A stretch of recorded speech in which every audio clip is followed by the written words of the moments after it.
Welcome to the Broken Lens podcast. This is Adam Stutz. And I'm Heather Watson. How you doing? I'm really good. It's raining a bunch, and I am so happy about it. It is raining copious amounts in Southern California. In fact, throughout most of California right now. And because of torrential downpour, it's been a lot of flooding and other things. Yeah, I guess I shouldn't say I'm loving it. There's actually pretty terrible things happening. But I'm safe and warm inside, and I like the rain. That's all I'm saying. I agree. I'm a big fan of the rain. I like bundling up and being cozy inside, like while it's raining. That part is really, really lovely. The destruction and loss of human life is not. Yes. So we should clarify that for our All listeners. caveats, yeah. Yeah, it has been a pretty insane amount of rain in the past couple of days. I, being a new dog dad, am not happy with having to take my pup out into the rain, and she's definitely not happy going out into the rain. So, for our listeners, my wife and I have adopted a Maltipoo puppy whose name is Winnie, and she Which is is short for? Winifred Love it. Destiny. She likes old lady names, so Yeah. that's Yes. that's part of our MO. But there's also a deep love of Winnie the Pooh in the household. She's very sweet. She is very spunky, and she is also in the midst of potty training, and that is stressful. Yeah, you guys are only like, what, 2 weeks in, right? Yes, we're Yeah. just a little over 2 weeks, and for all intents and purposes, she's doing really well, but she is still peeing Yeah. on. Yeah, accidents are still accidents. That's still frustrating. Yes, she's still peeing in various parts of our house, on the floor specifically, but for whatever reason, she gets really riled up and then sometimes loses control. And I had a dog a number of years ago when Destiny and I started dating who had horrible potty training issues. And so it's kind of having to try to not relive every accident as being a memory of that experience. Yeah, that's something I never had to deal with. Like growing up, we had like a backyard, so Hmm. I never even had to think about like walking my dog. We just let him out Yeah. and did his Yeah. business, and that was it. So it Yeah. wasn't really an issue. And then, I mean, I've had cats, and that's not really a thing either, more or less. So I feel for you. So in other news, I know that you're heading out of town this week. What are you up to? I am headed to AWP, which is the Association of Writers and Writing Programs. They have a annual conference, book fair thing that they do in various cities around the country, and this year happens to be in Kansas City. So headed out to the Midwest, and it's going to be my first time going, but I'm excited. Some of our listeners may have been, some of our listeners may not have been. I'm looking forward to attending panels, going to offsite readings, and hopefully meeting some new people.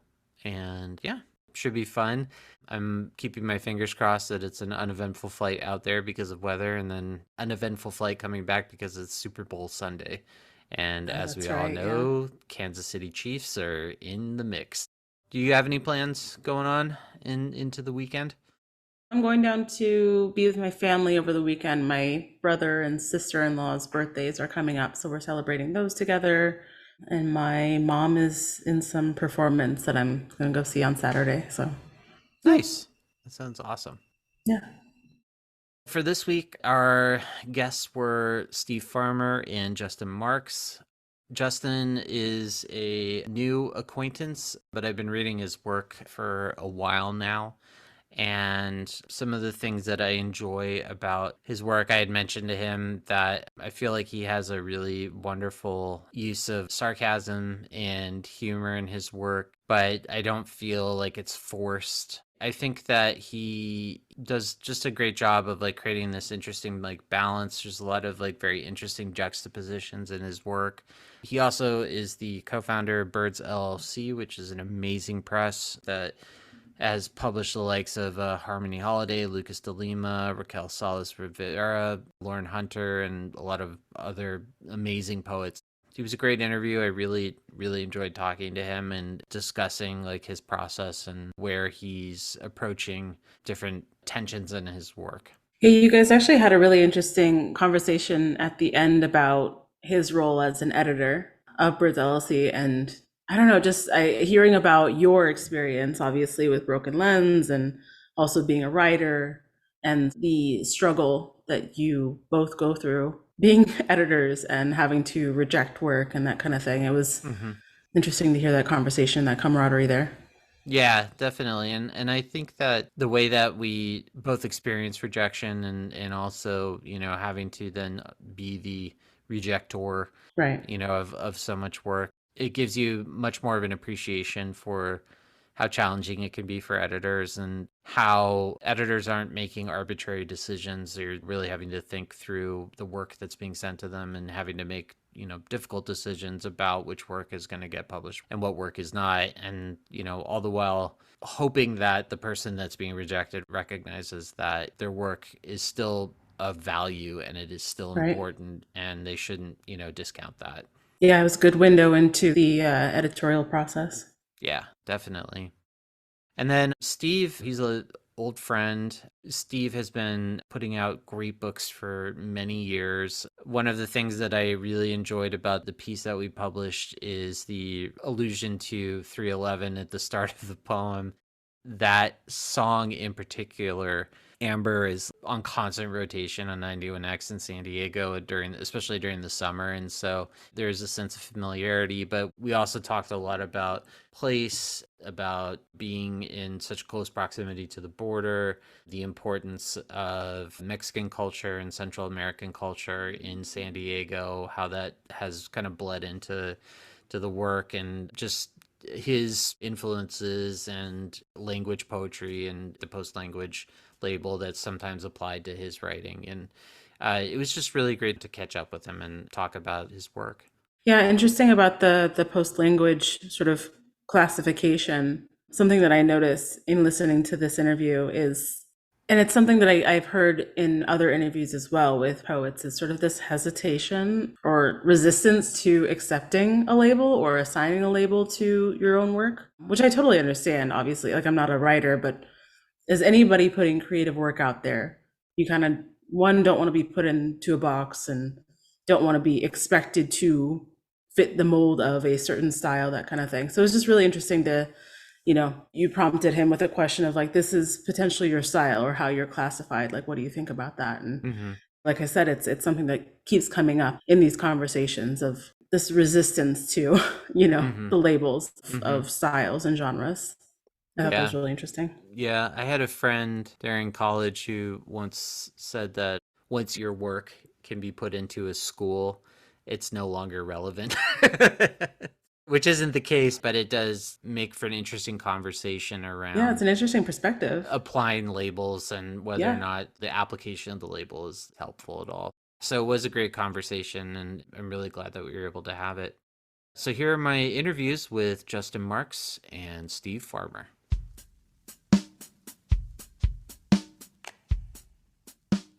Justin Marks, welcome to the Broken Lens podcast. Thank you. Thanks for having me. Yeah. I was wondering if we could start off by having you read the first section from Here Come the Waves. Sure. I'll preface it a little bit by saying Here Come the Waves is a title for a new manuscript I'm working on, and these poems at least are not titled, so everything is just from Here Come the Waves. The tide sneaks in. Two hermit crabs have a standoff in the shallows of the brackish pond. A goose and her goslings hide in the shore grass. A canoe slides by, mostly unnoticed. House on a hill, panoptic view. A mosquito lands on my face. I smack it. Loon neck or lobster trap buoy.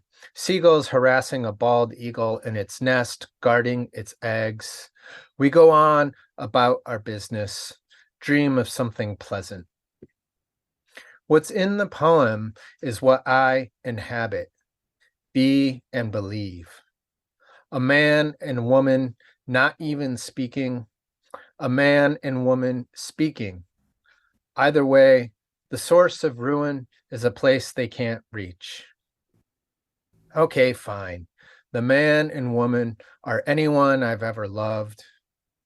downed tree or person is it on the bank ahead?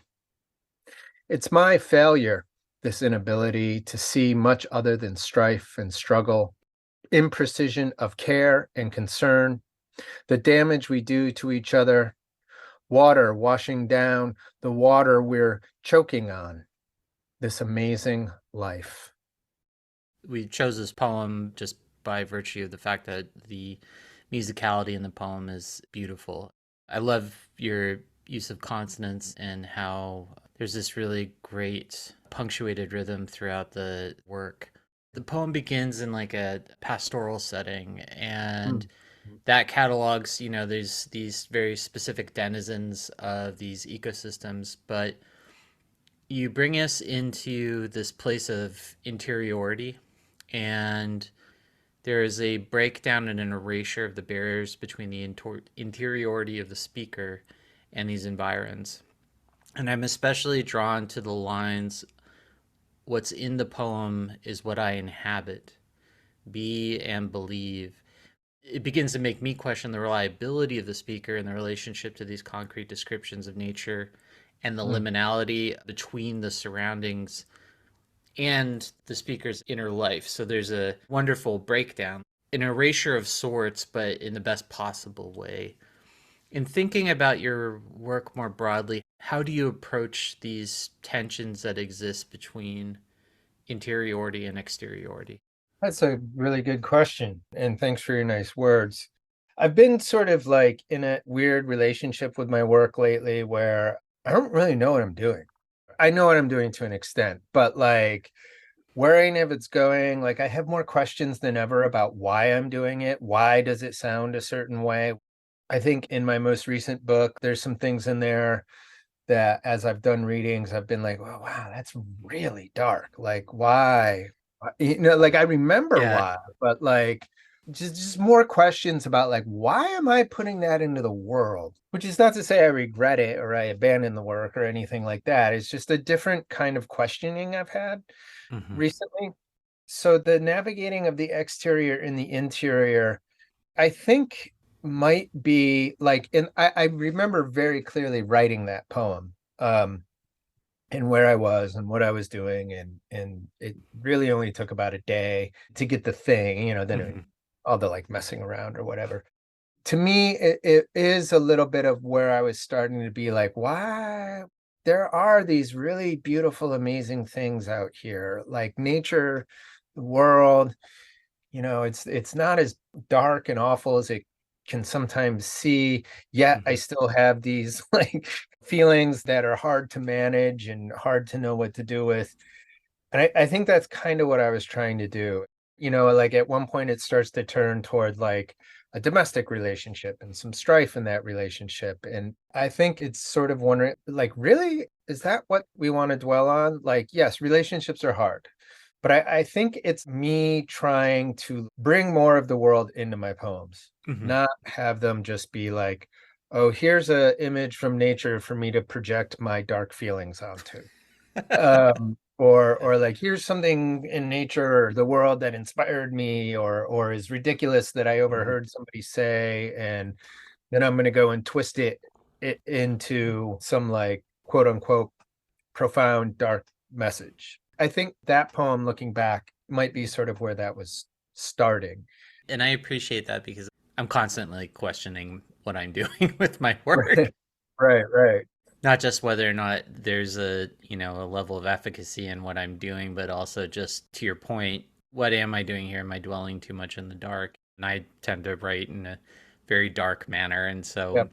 I think there is a kind of a natural inclination to do that in some regards, and trying to find the light can certainly be challenging. I feel like grief is another essential component of your work, Mhm. Mhm. and Yeah. especially when I think of your most recent book, If This Should Reach You in Time, which is out from Barrel House. I certainly, implore our listeners to go pick up a copy. And I don't mean grief in a sense of despair. I want to clarify that. I think that despair is present, but I Right. also think of grief as a companion, as an essential component of our DNA. Mhm. It's Mm. an integral part of our character. Yeah. So I guess kind of building on what you were talking about between that tension between interiority and exteriority, what does grief mean to you as a writer, and how do you feel like it strengthens your writing? Grief over the last 3 years, I think, I mean, the pandemic for all of us was like a Hmm. mind fuck. Yeah, Hmm. it just Yeah. sucked and it was awful. And every second I felt like I was grieving. Sometimes I knew what it was, other times I was just like, uh, uh, uh, uh, uh, early on tuning into Cuomo's, because I live in New York, tuning into Governor Cuomo's news briefs, which were awful, but at the time I found weirdly comforting. And then he turned out to just be not awesome and did some really shady things, especially with the nursing home deaths. So I think if this should reach you in time, I was a little overwhelmed with grief. Hmm. Like that whole third section of the book, I wrote in basically the first 5 months of the pandemic. So I Oh, was wow. really like in the grief, and Yeah. and Yeah. writing was taking on a new thing of like, thank God I have this to do. I mean, I had my family, like Hmm. we were able to leave the city. I didn't lose my job. We had comparatively, in terms of material and health standards, none of us got sick. Like we had a very easy time of it, but it was extremely painful. I just remember this overwhelming sense of like, we are losing something, like we are losing something we're never going to get back, and we don't even know what it is. And so the whole third section of the book, I was really writing from that place, and it was really hard. And I think that's where I did have a moment of like, this is kind of what's keeping me together right now in a lot of Mm. ways. It's like being Mm. able to just like get this out. But, grief has changed. I'm at an age where we lost my father-in-law a Mm. couple years ago. I've lost a few friends over the last couple years. My friends are starting to lose their parents.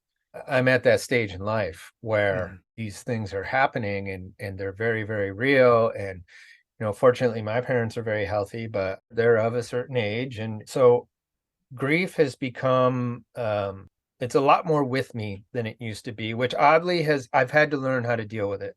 Like if the pandemic I was completely overwhelmed, like in my life now I just had to really come to a point where I just did, not to minimize it, but just to like accept this is what happens, and you're going to lose people you love. And in Yeah. a way, being able to be present and vulnerable, and to feel the grief is a kind of expression of love.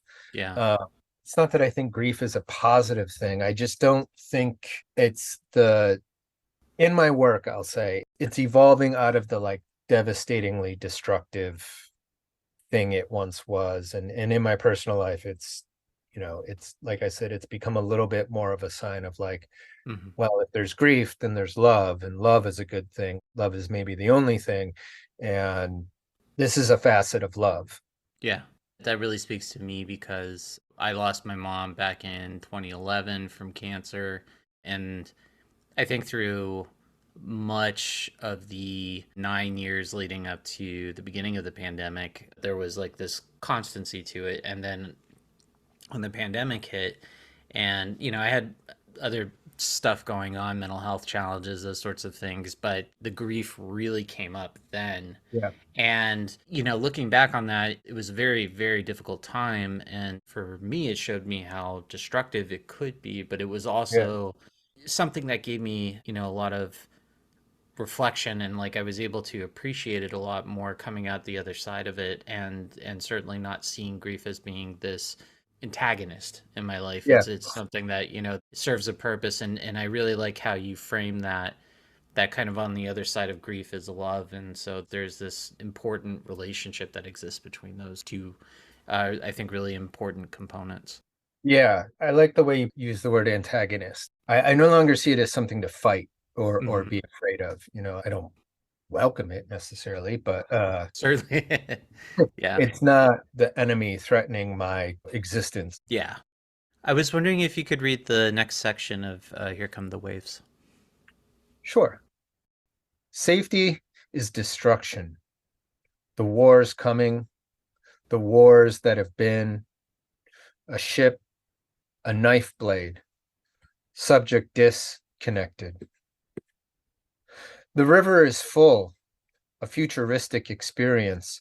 Madonna's Borderline blaring from the bodega, 66 and 5th, 28 degrees and overcast, the parts of yourself you leave out to form an identity, mismatched hubcaps, the days bearable, the nights not, the dance your skin does, a deadly quiet neighborhood. I love the use of juxtaposition in your work, like in the lines "a deadly quiet neighborhood."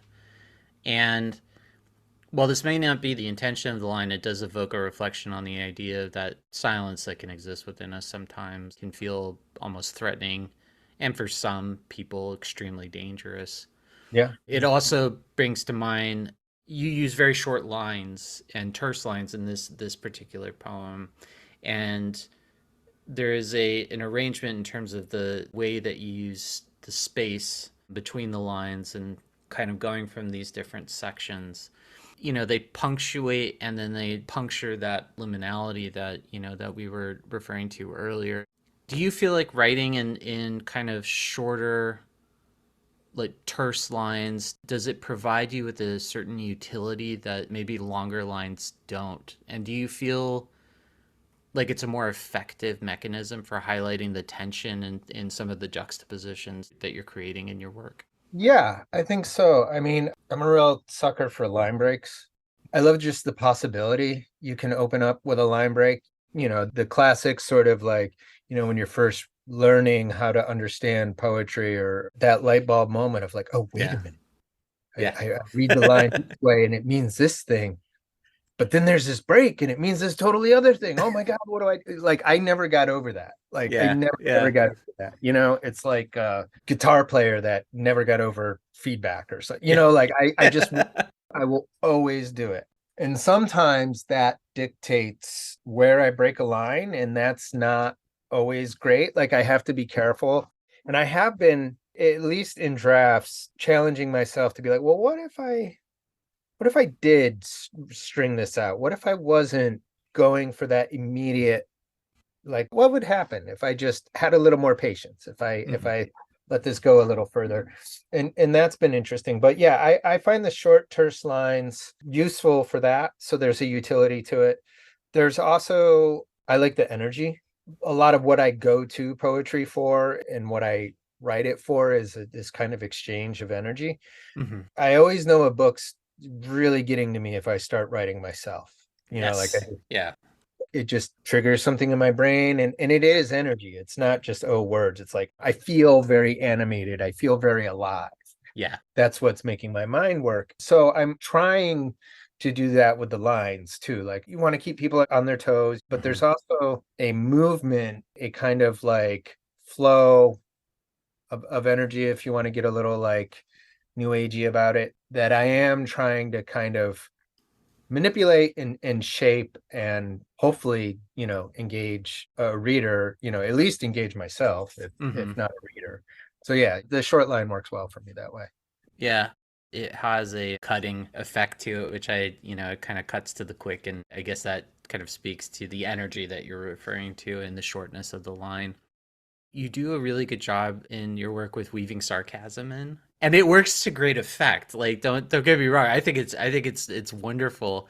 And the reason being because I think it's very humorous, but it's also very vulnerable. And that vulnerability is, I think that's an important aspect of it. It's like, thinking back to your comment about the fact that, like, on the other side of grief is love, there's humor and sarcasm, but there's also a vulnerability. There's an exposure, like a Mm-hmm. rawness to it. Yeah. And I do wonder sometimes, like, especially because I'm constantly trying to introduce myself to younger writers, and I wonder sometimes, is there ever a point where there's too much sarcasm?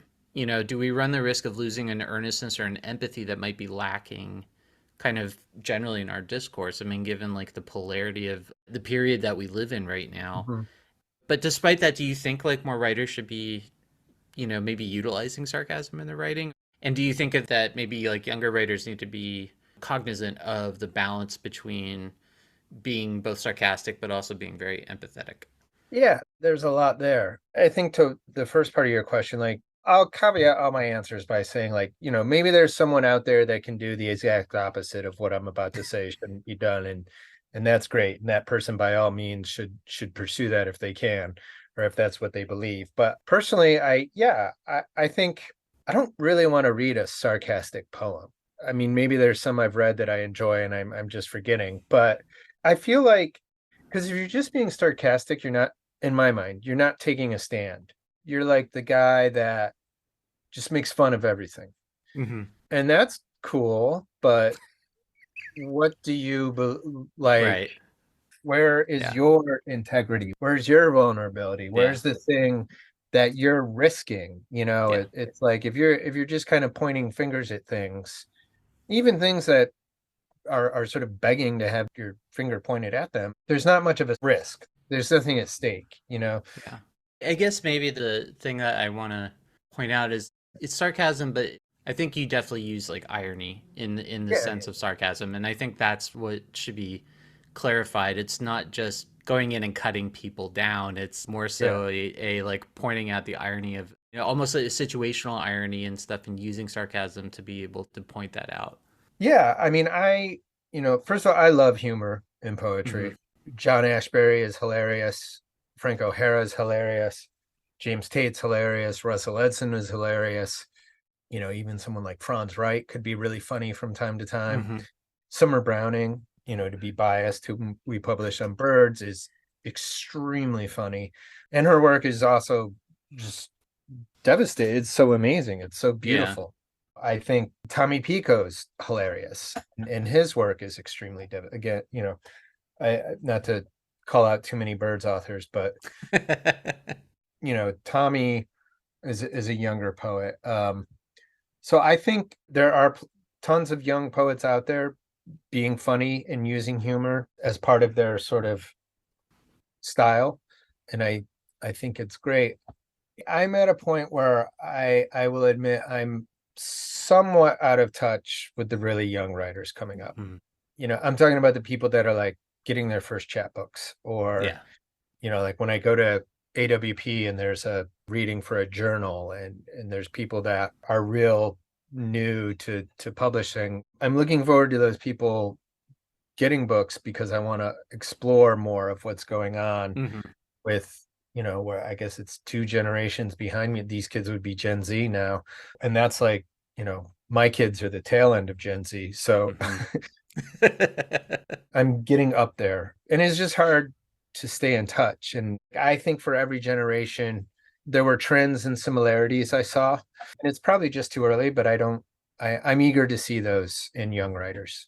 Yeah. And I should note that coming from my experience, it's because I'm in LA and, we have the whatever the most recent iteration is of kind of like the altlet scene, Yeah. that Yeah. is certainly, flourishing out here. And a Yeah. lot of these kids are abandoning traditional modes of publishing, and Mhm. there is not as much of a stigmatization of self-publication, and then using that as a launch pad for publishing their friends' work. And it's very DIY, very, very much kind of with like a Yeah. punk ethos, which is in itself kind of amusing because it's like, well, that, those things are certainly like been going on for decades now. Yeah. Yeah. So Yeah. sometimes I find like there's a very fine line between where someone will utilize humor very, very well and utilize sarcasm very, very well and point out ironies, and then it gets over into, and I'm dating myself here, but what the kids call like edge lord kind of humor, where it's just about pushing the boundaries to the absolute, Hmm. brink. It goes back to kind of what you were saying and stuff about like if it's just sarcasm for sarcasm's sake, then it loses something in the process. It loses that vulnerability and I would say a fuller expression in the work. Yeah. I have no idea what edgelord is. Yeah, first time I ever heard the word. I love hearing that the younger kids are doing their own DIY. Like Yeah. that's how I came up. I think it's the way to go. Like Yeah. do it. It's really cool. I mean, they're passing around chapbooks. They're doing like, they're doing their thing. And I think there's sometimes that disconnect because for those of us who have become more adjusted to traditional modes of publication Yeah. and these tiers and like all these other things, it can feel a bit jarring. But then, to your point, it's like, you have to go back to like when we were younger and being like, oh no, like I remember getting together with a group of friends not even a few years ago, and we just put together a chapbook, and it was a group thing, and hand sewn and printed, and everybody Yeah, just did yeah, it yeah. up, and it was a lot of fun. It was a great experience. So I'm glad too to see those things coming out. I hope that these opportunities allow these younger writers to also get exposure to maybe more established writers, or just people that are that have been Yeah. writing a little bit longer than them, just because obviously reading is an integral part of the growth of a writer, and I hope that that continues in conversation. You had mentioned that you are the co-founder of Birds LLC. It's a wonderful press. You've published the likes of Harmony Holiday, Lucas de Lima, Raquel Solis Rivera, Lauren Hunter, so many outstanding poets, Summer Browning, Tommy Pico. I mean, how does your role as an editor and as a publisher, for you, for your experience, like play into your work as a writer? Certainly when I'm reading those manuscripts and working on those books, I get inspired myself, Mm-hmm. and I wind up getting new work out of it.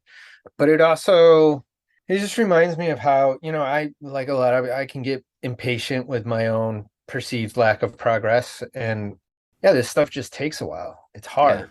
And there's really limited resources. And we've really only consistently been able to do 2 books a year, which means we have to say no to far more than, Mm-hmm. if we had even just more, not unlimited, even if we just had more time and more resources, we could do a lot more. So it helps me when I'm trying to publish my work. It helps to remember, like, when you get the rejection, it's like, this just didn't fit, or whatever the words they use. Like, yeah, I know that. We've Yeah. had to write many, many of those emails to people, Mm-hmm. and they suck Yeah. because there is no concrete reason, and it's no judgment on the quality of the work. It's just like, Yes. this, we liked it. It didn't quite fit with the direction we're headed right Mm-hmm. now. There's other things we got in the pipeline we have to figure out about, like, okay, well, if we're putting out 2 books that are A and B, like, do we want to put out a book that's like closer to that, or do we want to Yeah. go in a different direction? So there's all sorts of like thoughts and considerations and constraints you have to deal with. Yeah, I know others are doing that, and it's not that I don't get discouraged, but it's a, it's a tough game, Yeah, poetry. yeah. And I feel like since I've stepped into that role as well with the journal, I mean, I think you framed it perfectly. I mean, I hate sending out rejections. I It's don't, awful. it's terrible.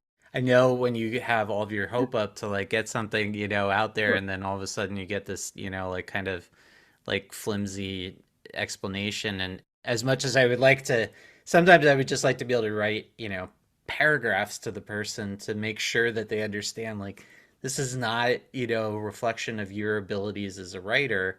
This is part of an editorial process, and you got to keep going. Just keep going, like give them Yeah. that sense of encouragement. Yeah, you have to make choices. I mean, when I was in grad school and shortly after grad school, I was the editor of Lit magazine for the new school. And there were a couple issues where, I mean, yeah, of course we said no to a lot of people, but I just couldn't. And they were huge. Yeah. We're just these monsters. And like, they were fun. They were awesome. Yeah. It was not sustainable. Yeah. Like, Yeah. people would just be like, okay, guys, Justin, you gotta trim it down. Yeah. I was like, I can't. Um, I don't know, maybe I was a little like, I don't want to, and you can't Yeah. make me. But those were really fun, but you can't, that only works for so long. Yeah, definitely. I wanted to have you read the last section of Here Comes the Waves. Sure. I will never not be suspicious of anyone who wants a job that requires a gun. Tools of consensus, more bullets than people. Money, money, money. All any of us really cares about is money, says the CEO of the large tech company. The sadness in my home is palatable. Hits when you enter, stays with you long after you leave. I put the ceiling fan on high, a gesture to the air to circulate the sadness out, disperse it back to where it came from. What I wouldn't pay for that, what I wouldn't pay to never have to pay again. For our playlist, you had selected Did You Know There's a Tunnel Under Ocean Boulevard by Lana Del Rey? Mm-hmm. And I Yeah. wanted to know, what is it about this song and maybe Lana Del Rey in general that holds importance for you? And does it also play a role in your writing? Yeah, for the simple reason I just love her music. I think she's done this thing that I really admire where you kind of know what you're getting, right? Like Hmm. Lana Del Rey is Lana Del Rey. It can even be repetitive, but it never feels repetitive. She's got these tropes. Often they're romantic and they almost feel to me like a love relationship in like Twin Peaks, like Hmm. everyone was so adolescently desperately in love with each other, sneaking around, drinking too much. And I came of age watching that. I don't know why they didn't use her in Twin Peaks The Return. Maybe they did. Maybe it was too on the nose. I don't know. I don't think I finished it. She's pulled something off, which I think is really hard to do, which is she is very specific. She has a thing, but it doesn't seem to tire. And she Hmm. keeps finding ways to make it new. And, there's an evolution. And some of it has to do with place. Like her music when she lived in Brooklyn is much different than her music now living in Hollywood, especially because she's a pop artist. She's just taking these weird chances. I think that album opens with her conducting a take of the backup singers. I mean, no shade, but I can't see Taylor Swift doing that. Like I feel a little bit more that she's more of a artist. Hmm. And she's kind of a poet. I haven't read her book of poetry because I'm always afraid of those things because they don't have the greatest record. And lyrically, she's amazing, and musically, she's amazing. And also, there's sentimental reasons, like my daughter's discovering music, and Lana Del Rey is like her favorite artist. So it's something we can listen to together, and she won't roll her eyes at me. Like I've tried. I'm like, oh, you like Lana Del Rey? You should listen to Fiona Apple, and like there'll be one song she likes, and then she'll be like, all right, the rest of this is kind of so. Uh, so there's like a little bit of a bonding thing. We went on a road trip over the summer and she made a playlist of like all these Lana songs for us to listen to, and it was really great. That's awesome. That's Yeah. really cool. Lastly, can you tell us where to find you online and where to get your books? Yeah. I'm on Instagram mainly. I guess technically I'm on Twitter, but the minute my app changed to X, I was like, "Nah, I don't think so." Uh, so I'm on Instagram. My handle is at Justin Marks 75. And you can get my most recent book, if this should reach you in time, is available on Barrel House. That's just barrelhouse.com. Or if you just Google my name and books or poems, it'll come up. I do have a website, but I haven't updated it in a long, long time. So it's not even worth calling out. I know how that goes. Well, Justin, thank you so much for joining us. This has been a pleasure, and I enjoyed our conversation. And I hope we'll be able to talk again soon. Yeah, this has been wonderful. Thank you. Steve Farmer, welcome to the Broken Lens podcast. It's great to have you here. Well, it's great to be here, my friend. Excellent. I would like to have you start by reading The Surveillance of Plumes. So, amber's the color of your energy, it's said, and in central air, and in sea lungs, that your density makes you its target, so you can transport all boxes and documents expeditiously into the city. Strumming a nerve map deep in divergent strips, the topography's span of tributaries, renaming themselves in strands. Also the hills, a coddled vector of stasis. Inland, the heat in palpable bars. Even if buttermilk of the test condition spawned the exact last breach of it. Of sky as specifications aircraft, shield, road stop, and exit. and that animals ground her in this world and foretell to her each of its outcroppings, where the recording says she's the floating maintenance assistant for the North. The recording states she's the floating maintenance assistant for the North.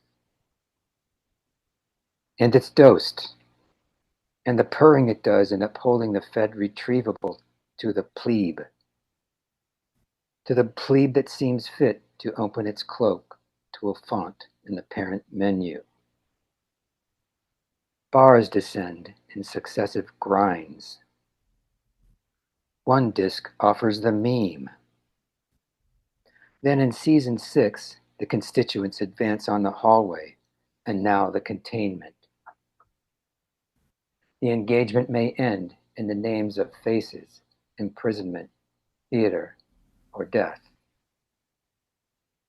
Surges said to be near at all times. And shuffling as an indifference water starred for 12 seasons at one time. Relieved and reminded individuals of their culturally isolated and conquered commitments at one time. And a torch singer from Nashville is welcome here. Contentious relationships that might have grown, evolved, been welcomed here. The Plumes, gauging their own corral. The Pueblo Revolt of 1860 based on its XML output. Also, every rom-com you might have abandoned has run on the soft host tree set. Would you care for some Fritos, some coffee? El queso es preparado. Beautiful. What I love about this poem is how it synthesizes so many disparate elements that I feel are very particular to Southern California. There's a nod to the song Amber by 311, Exactly. which growing up in San Diego was played on 91X constantly. And yet there is also this erasure of place, a disembodied quality that seems to dance along different timelines, rhythms, geographies, histories, pollution, and currents. So while I can certainly tie them, the poem to a particular place and time when reading it, there is also the sense that I'm bearing witness to a deconstruction of place and a reassembly of a new environment that is outside of time. And your work has been described as falling under the umbrella of post-language poetics.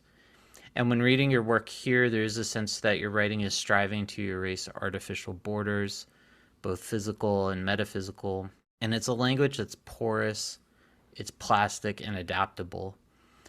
Do you think that the post-language label is a reasonable description, and why or why not? Post-language is, well, it's I kind of go back and forth on that because I don't like to label my work in a way. Mhm. Like I want it to freely come into me when I'm in the right space and things like that. But I'm not against the language stuff. I was influenced by the language poets quite heavily. But I was trying to do something just different than that somehow. It feels to me more physical, more something like that. So, like some of the writers that I like a lot are Peter Inman, Larry Eigner, Charles Bernstein. I mean, there's a whole slew of writers that I like, but I'm kind of just washy about this. Like post language. Then here come the Guardians. Right. Here come the poetry wars. Mhm. Here come the generational cuts. Here Mhm. come blah blah blah, and it's not where I want to be. I want to Yeah. be just sort of more organic, I suppose. Yeah, and I love how you invoke Eigner. Larry Eigner is, for our listeners, he's a very important poet in terms of language poetics, but also in terms of disability poetics because of his cerebral palsy that he had. But he had this incredible capacity for language and his rhythms, and he utilized this very unique aspect of his experience in the world to generate these wonderful rhythms, these short, terse lines. And I loved how he wrote across the page. I believe, and I might be misremembering this, but he used like a dowel or a like a chopstick or something to type, and just by the physical act of how he typed on his typewriter made for these just wonderful methods of organizing his language across the page. I mean, he's Yeah. just a remarkable individual, and I think his influence is far reaching, although I don't know, if that many poets out there, especially younger poets, are necessarily familiar with Eigner's work. But I hope that, if anything, even discussions like this will drive people to seek him out. Yes, I had the fortune of seeing him a lot at readings and whatnot, and he was just really cool, and his writing just blows my mind. Absolutely. Thinking back to what you were just saying about not obviously being under the constraints of classification and that kind of the labeling of things, it brings it to mind, like kind of thinking about the idea of borders. And, you Yeah, know, yes. San Diego, talk about, right? exactly. Both of us having grown up in San Diego, and, the border between Mexico and the United States, it was less than 20 miles from where I grew up. And in some respects, no matter where you are in San Diego County, the border is there. And the border didn't just serve as a physical barrier, but, it's also intended as like a architecture of violence. It's a domineering presence. And it remains very present in the fabric of the various communities that both abut the border and are beyond in San Diego County. How do you feel the proximity of the border to San Diego, where you and I lived and grew up, has influenced your poetry? The topography of San Diego is pretty interesting. And the neighborhoods, there's really cool neighborhoods in there. All the caverns all through there. Mm-hmm. Of course, the ocean. I was born in Pacific Beach. There's some really awesome writers down there too, as well. Across the border, Omar Pienti, he has a wonderful book called Border of Fences. Omar Pimienta, yeah. Yeah, Mm-hmm. yeah. Yeah. I went with Mark Wallace and Suzanne Stein at the New Orleans poetry festival, and I got to meet him, and it was good times with him, and he's just a great guy. And Rodrigo Toscano was also, I believe he was born in San Diego. I know he grew Mm-hmm. up in San Diego. Also, there's a really great poet born in Vietnam, I believe. It's Hung Q2, Mm-hmm. Pu. I've been around him somewhat frequently recently. He drove up to where I live, and we hung out for a while. And we text each other and call each other as much as we can. Something about Hung is that he was on the first wave off of the war, Vietnam, the boat. He was in the first one, Mm-hmm. and he was 5 years old. So there's some context to San Diego and ocean and I don't know, whatever else there. Yeah. It's interesting because here we have this artificial barrier and the man-made structure and the struggle that ensues from that. And I'm forgetting Omar's project. It was a large-scale art project that essentially was pointing out like the artificiality of the border and the fact that, we want to look for a post-national, post-border world in which people are able to travel freely without the constraints of these violent structures and the violence that ensues from them.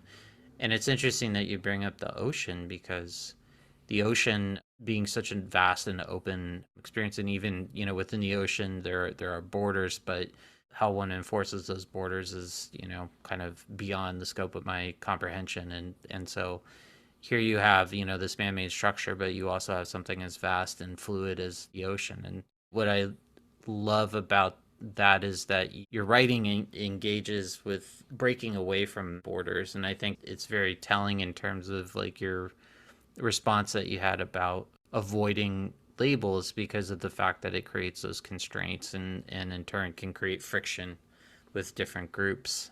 I really appreciate that about your work. Your poetry also engages with concepts around, our relationship to labor, capitalism, and the ethics in and around that, or lack thereof, and materialism. And I can very much relate to your experience, because you have a profession as a technical writer, I can relate to that because I too have a day job that is, divorced from what I'm doing as a writer and as a publisher. And I was just wondering if you could talk maybe about how your experience as a technical writer has influenced your poetry in the same breath that, like, talking about, what it's like being an employee of a large corporation, and how that's influenced your work. Well, being in a large corporation is not the greatest thing in my life. Um, I can relate to that. but had kids and things like that, and I've had to keep working and working and working. It's a little bit alienating and a little bit not that, because some of it's interesting. AI hasn't come in now and hard and fast, and this company I'm working at now is pushing hard on that, and I'm falling away from it. I feel like I just want to do something else for a job. Mm-hmm. It would be very hard to do, to get to leave what I've been doing, which was paying well. And it was better when I was a chef, actually, when I look back on it. Hmm. Because when I was a chef, it's hard to make money, but so many of the workers were from Mexico, and they were wonderful people, and just having that camaraderie on a line, because it's high volume, and people are saying, "Hey, throw that, hey, that, blah blah blah blah." It's like Mm-hmm. it's invigorating, and it's like I wish we could all sort of, workers could do two things if they want, Mm-hmm. you know, Mm-hmm. but it's so complex, Yeah. how that works out. Do you feel like the way that the language that you encounter in those environments has it seeped into your writing? Yes, it has. I've stolen many words, technical words, and things like that. I have a manuscript that's theoretically done, but it really isn't done yet because Mm. simple things like I didn't have a page app, and I was working off of ODT. Once it got past 113, 116 pages, ODT wouldn't let you add another page. Oh. It had to stop. So I have a poem that's pretty powerful that starts the book, the Mm. manuscript, I should say. And that's the one that I wanted up front now instead of back where I buried it when I first had done most of it. Mm. But there's some way to get around that. Shifting gears a little bit, we've known each other for some years now, and one thing that's always stayed with me was we were at a reading, and I had read, I think it might have even been the book launch for my book, The Scales, and we finished the reading, and I remember you and I were chatting afterwards, and you came up and told me that you found my work to be very funny, which was disarming because I have never thought of my work as being humorous, but it made me kind of reframe some of the things that I'd written. And when I went back and have reread some of that work in light of that, I find that yeah, there actually are some funny things in there. I don't know if they're necessarily haha funny, but there's definitely humor and there's things that make me chuckle. Yeah, definitely. And I guess I just wonder, do you feel like, and I've brought this up with some other poets that have been on the podcast, but do you feel like humor is something that's underutilized in poetry? Yes. Yeah. I think, well, mostly yes. There's actually a lot of humor in my work, Mm-hmm. and but it's sort of buried in a way, and it's changing in this manuscript too. But I think humor is really important. I mean, it's a tough life out there, Right. and some people can pick out that humor, and sometimes apparently unreadable work that I put out sometimes. But you gotta laugh. Of course. What I find interesting, or how humor can evolve in poems, is the ability to, like you do so effectively in terms of creating these very interesting juxtapositions. This is also a word that I use to describe the work of Justin Marks, and how these kind of combinations of things will end up creating these very funny segments in a poem, sentences, verses. And it's very disarming because you find yourself kind of giggling, but then all of a sudden there will be something that will come up after that just kind of rocks you to your core. And so I like that about your work, because I found myself chuckling when I read the first line and the nod to the 311 song at the start of Surveillance of Plumes. But you managed to use that line and then kind of roll with it in a way that all of a sudden, you're talking about environmental destruction, you're talking about all of these very heavy topics and doing it very effectively. And I think that that's something that we don't necessarily see done with as much like skill or deftness, but you really accomplish that well. Oh, well, good. Thanks. Yeah. I also, note that you incorporate Spanish a lot into your work. And I wonder if you could talk about the significance of including Spanish in your poetry. Here's the funny thing. I studied Latin when I was in high school, and Mm-hmm. so I had a good handle on Romance languages and things like that, but not at all really, because I don't really speak Spanish. Mm-hmm. But of course, I was around it all the time when I was a chef for 20 years Mm-hmm. and all that. And I don't know, there's something about it. I like Latin music. I was a drummer when I was a kid. I still have a bongo drum. I don't have a set anymore. I Mm-hmm. was in bands and things like that. UCSD, I would play on there sometimes when I Mm-hmm. was still in college. And then there's lyrics too, Mm-hmm. like when now that we're talking music, you remember the prog rock band Yes? Oh, yeah, definitely. Yeah. A seasoned witch could call you from the depths of your disgrace. My Mm, God, what a yeah. freaking amazing lyric. As corny as some of it comes out sometimes, the layers of stuff that's baked, and then you kind of lift this stone over, and then, whoa, oh, okay, okay. Absolutely. I think one of the things I also think about is that because of the importance of Mexican culture, of Chicano culture, and Latino culture in San Diego, it's such an integral part of the city. And certainly growing up there, I feel like Spanish in many different dialects, because there's so many different nationalities that are represented. It's not just people from Mexico, but it's like Guatemala. There's, Yeah. folks from El Salvador, Costa Rica, Honduras. It's a panoply of different people. And I think that all plays out in terms of the language. And I think it's safe to say that like it's by osmosis. And in some ways, like it does kind of register. And for me, I know that my experience is when I hear it, I feel like there's a sense of home and place, because it reminds me of being back in San Diego, especially up here in Los Angeles. Obviously, it's an integral part of the city. It's Hmm. an important part of the history here. Along those lines, for our playlist, you had selected Traguito by Ile and Monoferte. And Yeah. you had mentioned, you love Latin music. And I was just wondering if you could tell our listeners, why did you choose that song? And does it have any importance for you with respect to your writing?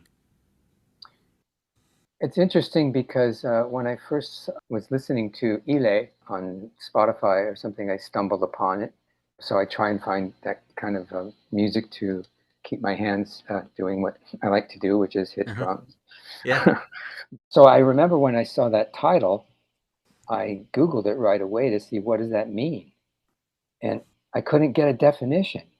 Mm. But I think if I remember it right, which I may not, there was a video for it, I think, somewhere. And I think she was it's kind of a small bar, but really small, kind of. And I think she was doing some dances or something. And the cover of her album with, slitting the wrists and stuff like that. And she's just really an amazing, interesting so called entertainer, an artist, Mm-hmm. Mm-hmm. right? I like her music a lot. Lastly, before we finish up, can you tell us where to find you online and where to find your books? I don't have much of a presence online. I could be found, I guess, on Instagram.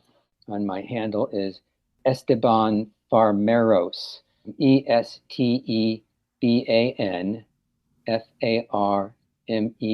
ESTEBANFARMEROS.